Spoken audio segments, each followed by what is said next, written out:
Bonjour et bienvenue à Né pour jouer. Découvrez des histoires passionnantes, des expériences incroyables et des parcours différents pour vous inspirer à réaliser vos rêves. Je m'appelle Junior Boursier et aujourd'hui, j'ai le grand privilège de rencontrer M. Serge Loca. Enchanté. Enchanté, moi aussi. Ça va bien? Oui, ça va très bien. Merci infiniment de participer à l'émission. Ça me fait plaisir. Monsieur Loca, si on fait un court résumé de votre parcours impressionnant, dans les années 70, vous avez fait les débuts dans le groupe Nécessité comme claviériste. Oui. Vous avez été membre également du légendaire groupe Harmonium pendant 4 ans, où vous avez participé à certaines compositions sur certains albums de quelques chansons.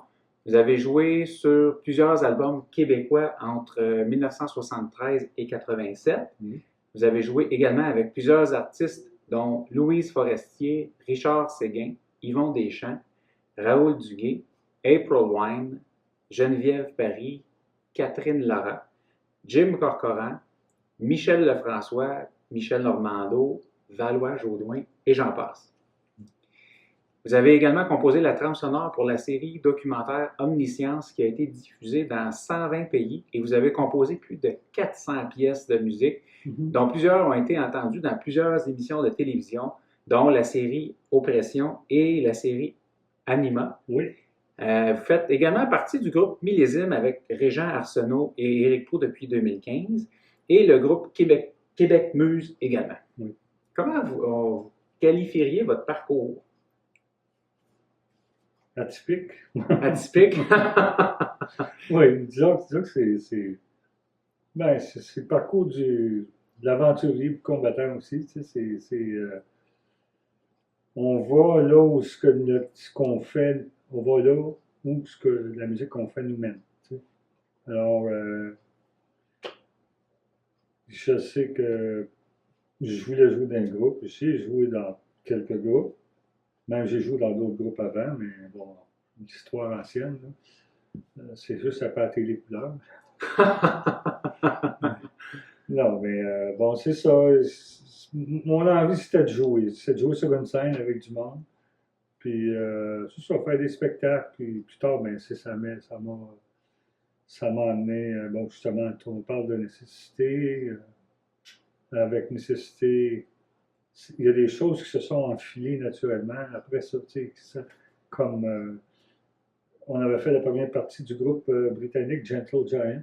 On avait fait la première partie avec nécessité. Puis j'ai rencontré le claviériste Kerry Minear qui m'a fait essayer son Mellotron, qui est un clavier. On parle des années 73, 74, non, même pas 72. Bon, je suis tombé en amour avec l'instrument, ce que je suis allé. Il n'en vendait pas ici, ce que je me suis débrouillé. Évidemment, le côté musicien qui est pas pratique des fois, ou qui est une des difficultés, c'est le crédit. Ouais. Il fallait faire empreinte à la caisse pop. Évidemment, mais mon père a signé. Il a endossé, c'est-à-dire. C'est moi qui ai payé, mais il a endossé. Pour eux, ça allait, pas de problème. Alors, je suis parti à Londres en avion. Je suis allé passer 20 jours là-bas. J'ai négocié le Mellotron. J'ai fait faire le transport par air cargo. Je suis allé dédouaner. Tout ça, en tout cas, juste pour le fun, là, pour les gens qui sont maniaques de ça. Là. Le Mellotron, bon, moi avec le voyage, l'achat, le transport, les douanes, 2250$. Dans le temps, c'était de l'argent quand même, en 72. Je comprends. Puis, 6 mois plus tard, ils le vendaient ici, à Montréal. Mais ils vendaient 4400$. Fait que pour la moitié prix, je me suis payé en plus un voyage. Un beau voyage, bon. Ça a valu la peine. Fait que, puis ça m'a amené justement à tous les albums que j'ai joués là. Puis ça m'a amené à Harmonium aussi. Mais avant, j'ai joué avec Catherine Lara, alors on est allé aussi faire une tournée en Europe. Puis en revenant, ben là, c'est là que le gérant de Catherine Lara, puis le gérant d'Harmonium se connaissaient très bien. Puis là, ça s'est parlé, ils appellent Mellotron, puis là, de fil en aiguille, je suis embarqué avec Harmonium. J'ai joué aussi avec Donald Lautrec, c'est pas mentionné. Non, c'est ça. On a essayé de garder ça court. Un show. OK. Encore.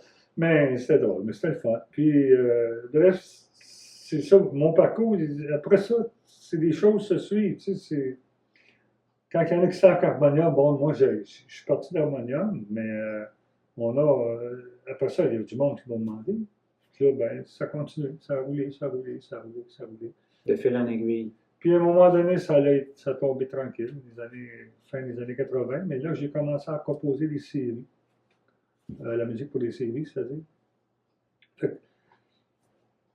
Quand ça finit une place, ça commence ailleurs, puis des fois, il y a des trous. Tu sais, il peut y avoir des grands trous, mais j'ai fait de l'enseignement aussi. J'ai enseigné 10 ans au cégep à Drummondville, les techniques musicales, en tout cas, techniques d'enregistrement et conception sonore, mais puis à travers ça, je composais pour les séries en même temps. J'étais pas mal occupé. Puis je faisais le mixage sonore aussi, je faisais le montage son puis le mixage sonore. Mais en correction de montage son, des bruits qu'il ne faut pas en faire, des affaires comme ça. J'avais la composition et le mixage sonore. Puis j'avais l'enseignement au cégep. Vous avez développé énormément de compétences là, qui sont connexes, mais qui sont on n'a pas le choix, mais c'est ça. Ce métier-là. C'est surtout quand... Ben, moi, j'étais connu pour le whiz, un peu le maniaque de son. Tu sais, tu le vois, il y a du stock ici, là, c'est encore un chantier, là, mais pas grave. Tu sais, faire des sons de synthé. Dans le temps de nécessité, c'était pareil. J'ai modifié l'orgue, j'ai modifié des affaires. Ça fait que je prenais un générateur audio que je m'en servais pour faire de la musique. Ça fait que tu es tout le temps en recherche d'avoir un son que les autres n'ont pas. C'était ça qui était le fun aussi dans le temps. C'était aujourd'hui, ben, on peut le faire encore, mais souvent les gens ils utilisent juste les sons tout faits. Moi, non, je refusais de faire ça. Dans le temps, de toute façon, il n'y avait pas de preset, c'était tout manuel. C'était le plaisir aussi de découvrir. Ben, c'est ça, mais c'est ce qui faisait que je pouvais me distinguer des autres, puis il y en a qui me demandaient pour ça, pour cette raison-là. Pas parce que j'étais nécessairement le meilleur technicien clavier, tu sais. Mais... Comment ça a commencé dans votre jeunesse, la musique? Ben, en fait, la famille, on était tous dans la musique. Mon père était maître chant, il avait étudié le violon au collège. Ma mère a étudié la musique aussi. Dans sa famille aussi, il y avait de la musique sur les deux côtés.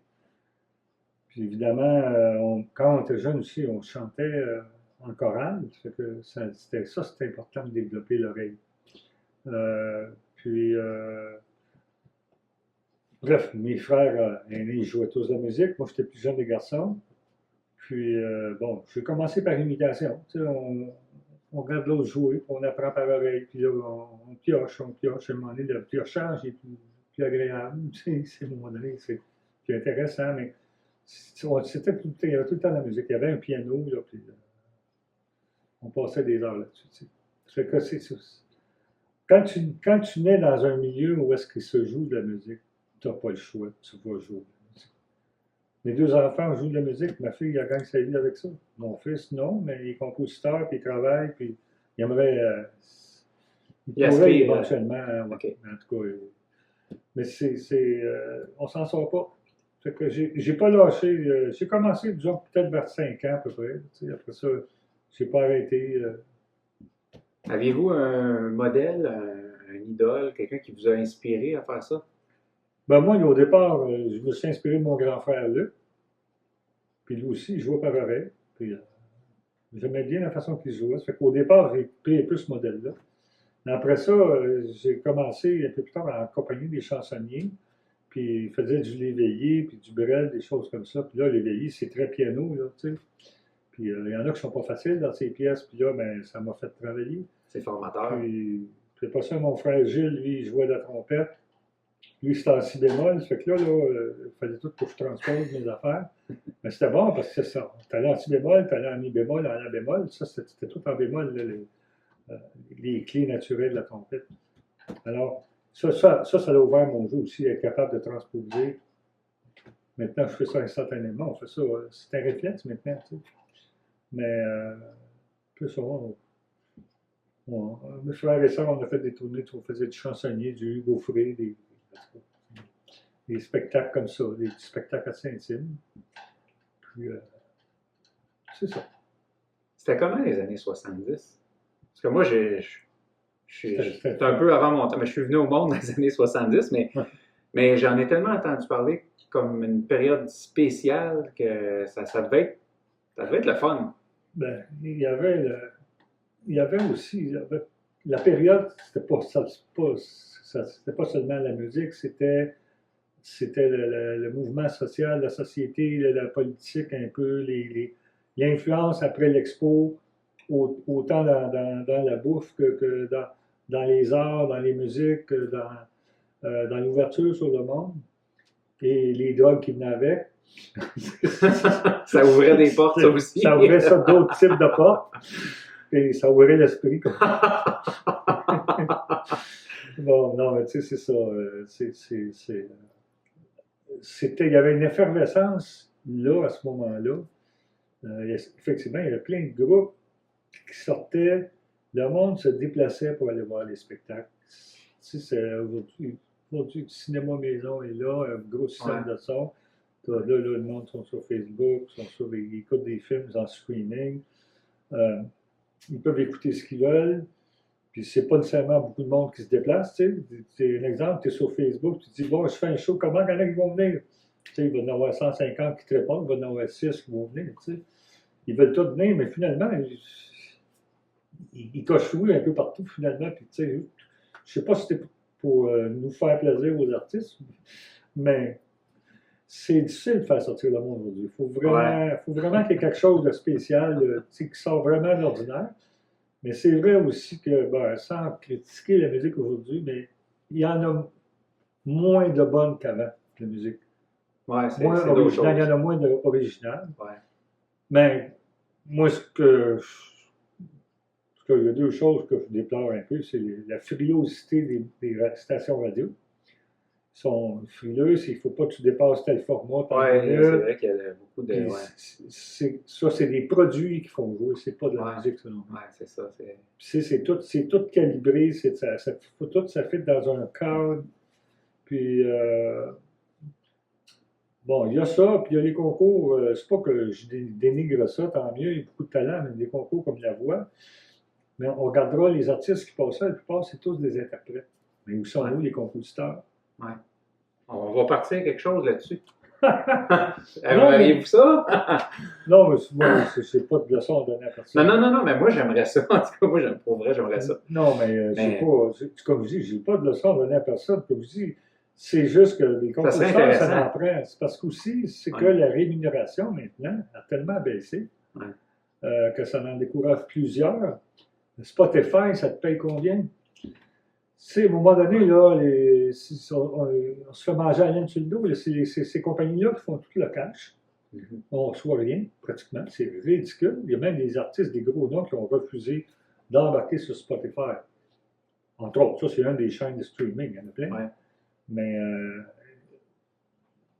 on va manquer de ça à un moment donné. C'est pour ça que la musique devient peut-être un petit peu moins intéressante. Puis, je ne sais pas, il y a un phénomène social probablement aussi en même temps. Il y a comme un engloutissement présentement. Je ne sais pas. C'est autant politique que. Ouais.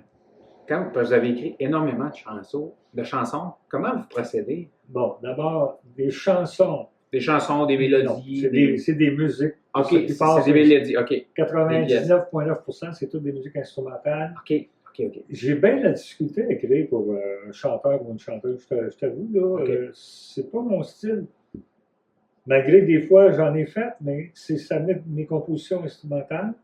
J'ai fait écouter ça à quelqu'un, il dit waouh, OK, lui, il a mis les paroles dedans. Ça l'a inspiré. Sur l'album de Nanette Workman, Ballon percé, c'est moi qui ai composé la musique. Shotgun. Ça, c'est ça, j'ai repris ces musiques-là, puis il a fait les textes, puis ils l'ont enregistré. Mais c'était pas volontaire, c'était pas une commande, moi, c'est arrivé par hasard même. Mais me faire commander une musique pour une chanteur, en tout cas, t'étais chanceux d'en avoir une, mais non, mais c'est vrai parce qu'il y avait la machine, comme on dit, qui m'inspirait.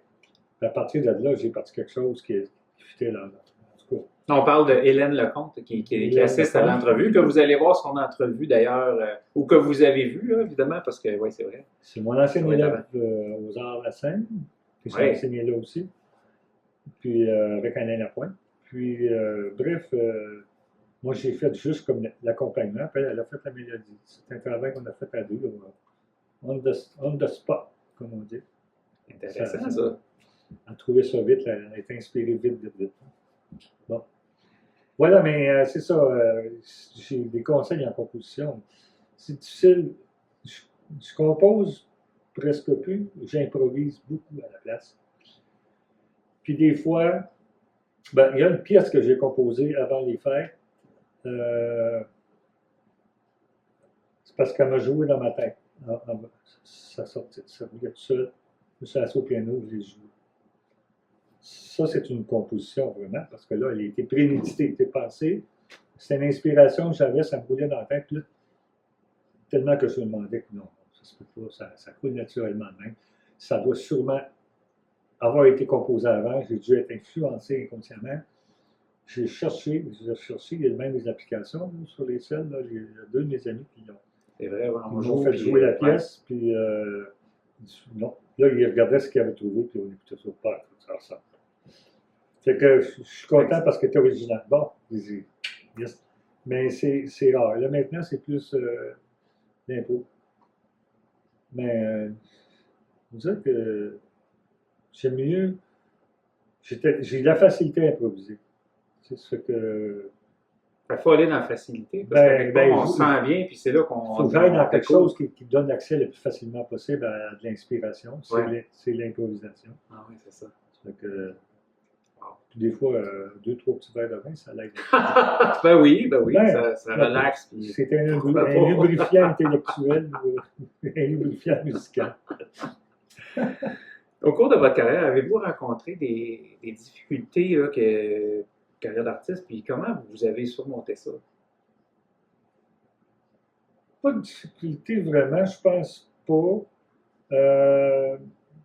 Des situations, des obstacles, des choses là, que des fois on fait « Ah, ça fonctionne pas là », mais souvent il y en a raison. C'est drôle, j'ai pas souvenir de ça.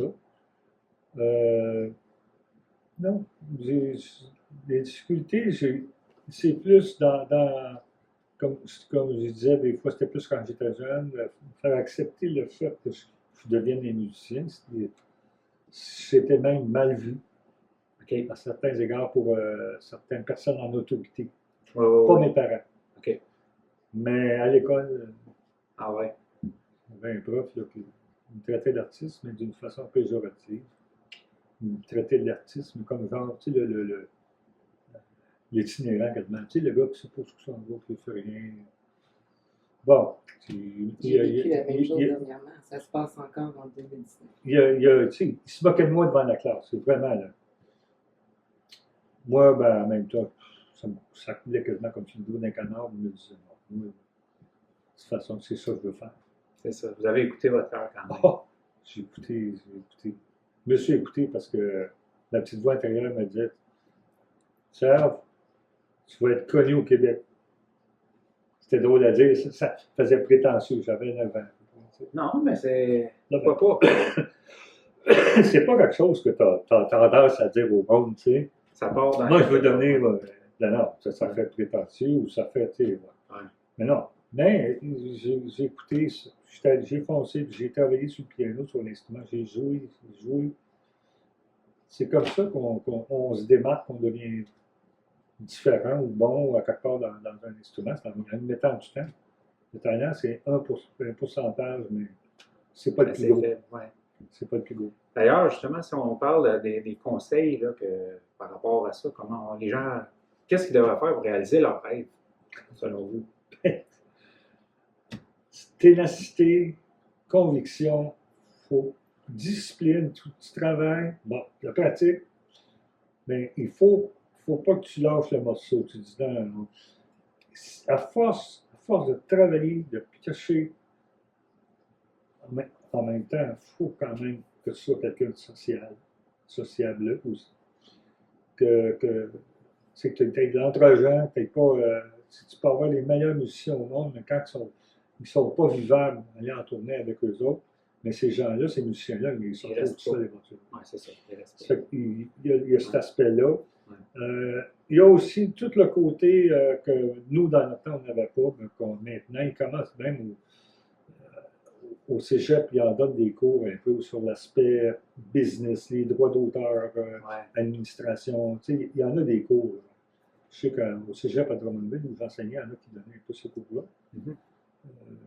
Comment fonctionne l'industrie? Parce que c'est quoi un contrat de disque et à quoi ça ressemble? Inspecteur, comment on fait pour louer des salles? À qui qu'on s'adresse? On peut aller un intermédiaire ou un gérant ou un promoteur ou on le fait soi-même, ça dépend. Il y en a qui le font eux-mêmes, mais c'est pas tout le monde qui a nécessairement le goût de le faire. Mais à ce moment-là, qui on va voir?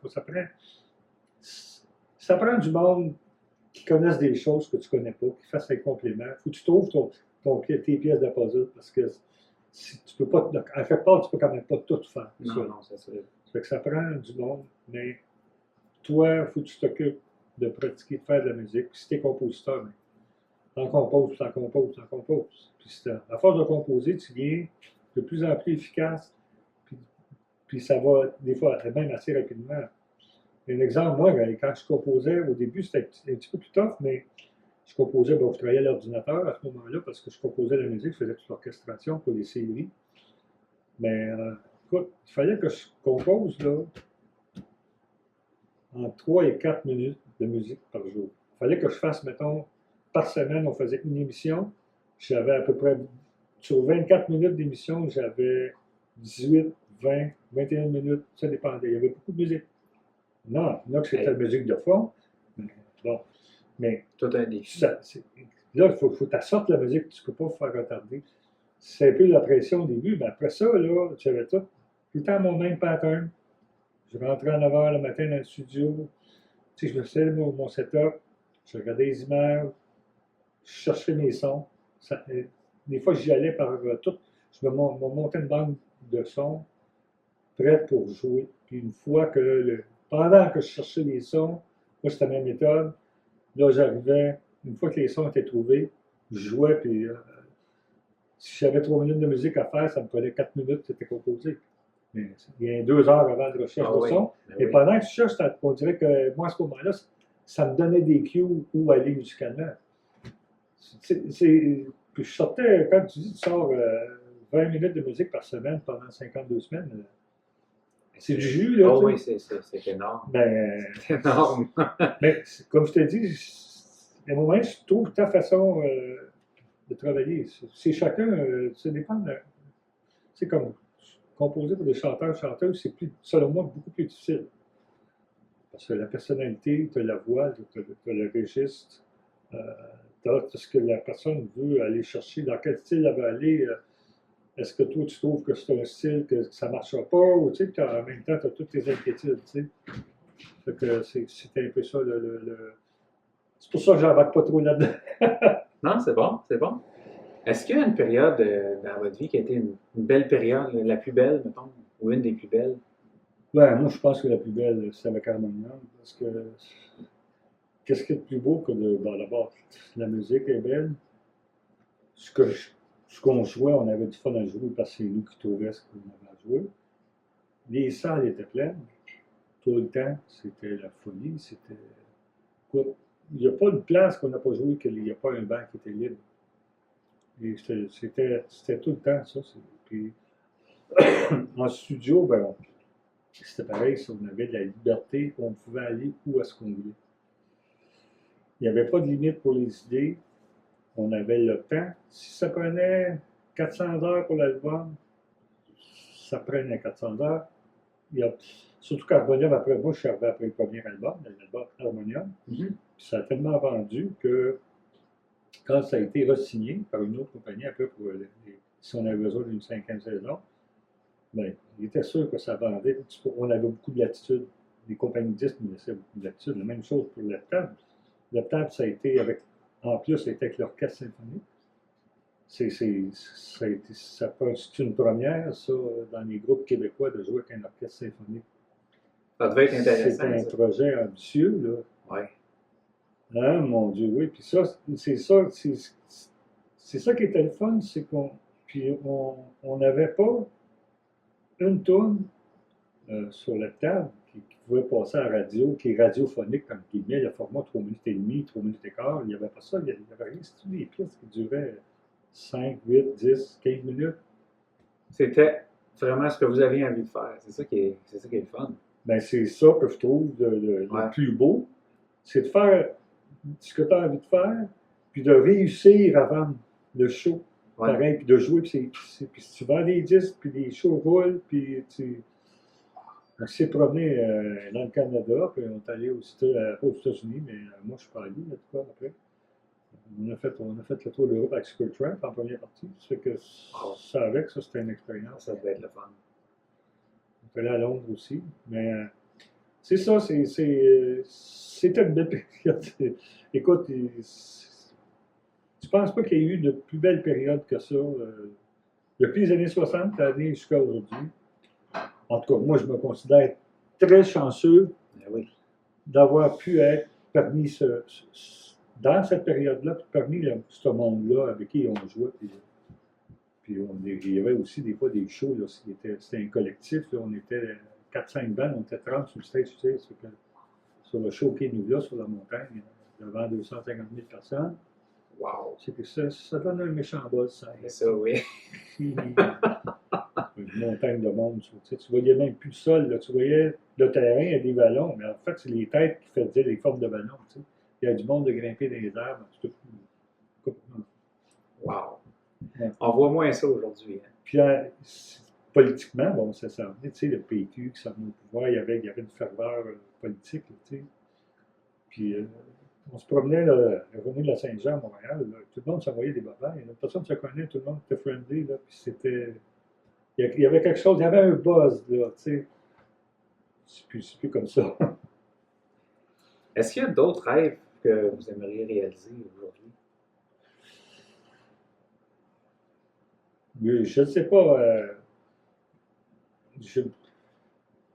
Peut-être que oui. Mettons faire un show avec une bonne gang de musiciens, 6-7 musiciens, 8 musiciens, de toutes mes pièces instrumentales que j'ai composées, que j'ai déjà faites à un moment donné, les années 90. Puis, ça serait mon rêve aussi. Instrumental en plus, c'est ça qui est là. C'est Ouais. difficile à vendre un peu plus. Tu sais, il n'y a pas de personnage en avant qui parle, puis qui chante, qui fait des textes. Puis, Ouais. Mais ça serait vraiment intéressant. mais c'est parce qu'on n'a pas bien marché pour ça ici. Tu sais, si tu t'en vas en Asie, tu t'en vas en Europe, en Europe de l'Est, autant même aussi, ou en Allemagne, ça marche la musique instrumentale. Le Japon, c'est pareil. Tu sais. C'est ça qui est. Ici, le marché local, ici, il n'est pas gros. Tu sais, ça se limite à quoi? Un peu de une histoire de quoi? Tu sais, c'est pas. Je peux pas te dire, mais. Mm-hmm. On le voit par la vente de disques aussi, tu sais, ben, Ouais. même ce qu'on appelle le airplay, tu sais, ce qui joue à la radio. Ouais. Non. Il n'y a pas d'instrumental dans les radios pop, là, il n'y en a pas. Tu vas en trouver plus à Radio-Canada ou CBC, les radios d'État. Tu vas en avoir un peu. Et souvent, autant classique de jazz. Mais dans le site que je fais, c'est un peu plus prog, un peu. C'est un peu restant. Mais je suis sûr qu'il y a du monde qui aime ça. Je suis sûr qu'il y a ça. Ça serait un de mes rêves. En tout cas, vous me le direz parce que moi, je vais aller voir ça. Moi aussi. Quels sont vos projets en cours présentement? Bon, je viens de travailler sur une période de 3 ans avec mon fils Vincent, qui est à quelque part là. C'est ça, c'est un album instrumental qu'il a composé au complet. C'est toutes ses compositions. Puis là, bon, on se rencontre la semaine prochaine pour voir comment ça va aller, pour sortir l'album sur le marché. Avez-vous le nom ou on regarde ça? Avez-vous le nom de l'album? Le nom de l'album, Vincent, peux-tu le dire? Ah ouais, tu peux le dire. Méandre. Ah, Méandre. Au pluriel. C'est bon. Dont la pièce maîtresse, c'est Les Méandres. C'est une pièce de quoi, 8 minutes? Ouais, 8 minutes. Et puis, on aimerait bien que ça sorte sur vinyle, parce que lui, il l'a pensé pour le vinyle en plus. OK. Pour les timings, chaque côté, tant de minutes, 5 barres. Ah ouais, OK. Pas trop de minutes pour que ça donne une bonne qualité de pressing, là, que ce soit, tu sais. Ça fait, il y a un petit cachet à ça, je pense. Il y a quelque La chose pochette de- est pensée pour le vinyle. La pochette est super belle. C'est un type d'ouvrage unique que personne ne fait. Est-ce que je peux nommer le gars, Vincent? Ah, c'est en bas. C'est Gilles Lavoie. Gilles Lavoie. Gilles Lavoie. Gilles Lavoie. Un gars de Terrebonne. Puis c'est un gars, mon frère Gilles aussi, Loca, qui a travaillé là-dessus. La pochette, c'est des méandres, c'est la rivière. Il a dessiné la rivière, même à l'échelle des méandres, à partir du nord d'ici, OK. aller jusqu'ici. OK. Puis lui, il a fait ça. C'est un géologue. Fait que, en plus, tu sais. Il dessine aussi. D'ailleurs, c'est lui qui a fait ça, la toile. Ah oui. Super Ça, beau. c'est spécial. Ça me rappelle une époque.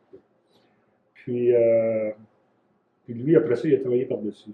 C'est un procédé unique. Là. Il prend des papiers de n'importe où de lui. Puis il fait toutes ses couleurs avec ça, ses mélanges de couleurs. Puis entre les papiers, il va aller travailler des couleurs pour faire un fondu, que tout se tienne. Puis c'est beau. Mais en tout cas, c'est ça. Fait que, oui, même le format a été pensé pour vinyle. Il faut que ça sorte en vinyle.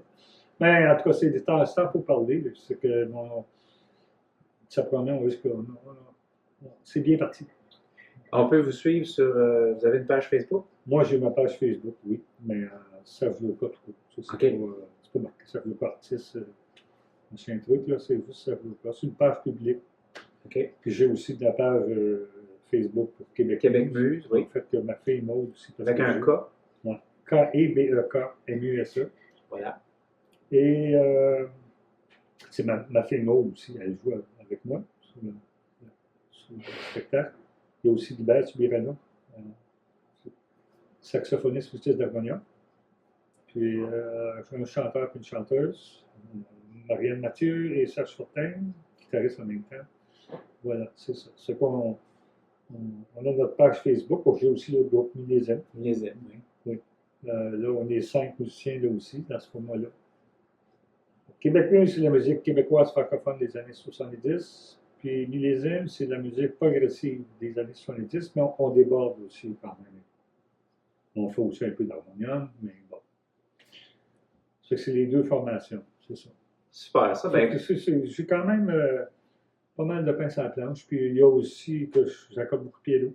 Ça, OK. Ben oui. J'aime bien ça, faire ça. C'est le fun. Je rencontre des gens, des clients, c'est tous des musiciens. C'est sûr. Puis ils doivent tous vous demander de jouer un petit peu, j'imagine. En tout cas, Bon, moi, je le ferais. Je lui ai fait un petit impôt, un petit bout de pièce. Là, il trouve que le piano joue bien mieux. C'est sûr. C'est drôle. Non, mais oui, j'essaye toujours un piano après, de toute façon. Même s'ils ne veulent pas m'entendre. Ça ne doit pas arriver souvent. Je ne vais pas le plaindre. Pas le plaindre, non, c'est ça. Par la tête. Ben, ça a été un grand plaisir, M. Serge Loca. On va vous suivre sur Facebook, puis je vous souhaite la meilleure des chances. Un gros merci d'avoir accepté de participer à Né pour jouer. Puis merci d'être venu, c'est le fun, puis de voir Hélène ici, puis je suis fier de supporter son projet aussi. Oui, c'est vrai, oui, effectivement. La Trois-Nord, on le répète, la Trois-Nord, allez voir ça sur Facebook. Donc, nous, on se revoit demain pour une autre entrevue de Né pour jouer. Merci beaucoup. Bonne fin de journée.